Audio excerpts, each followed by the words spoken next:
Rumors had been spreading for weeks in Roswell, New Mexico about a sky that was not like any other, bright enough to read by, and humming like a far radio. It culminated in July 1947, when Army officers and townspeople converged on a scrubbed pasture outside town and the official record began to fray. According to declassified reports, Captain Jesse Marcel and a handful of men recovered metallic fragments that did not bend, burn, or corrode. Witness statements compiled later by local mortician Glenn Dennis described shards that whispered when warmed, whose surfaces rearranged themselves into fine latticework. The first horror came at the base, a field turned to a glittering carpet. Cattle found with crystalline filaments grown through skin, a child whose hair had fused to a translucent sliver. The Army moved pieces to Roswell Army Airfield.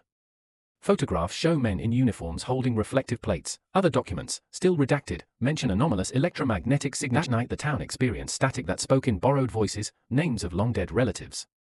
Men who touched the shards described seeing their memories drilled like wells.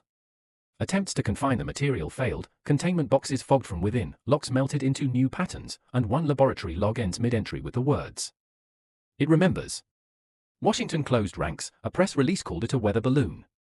Locals tell a different end. The field vanished under a sudden white rain of glass, and where that rain struck, nothing grew again.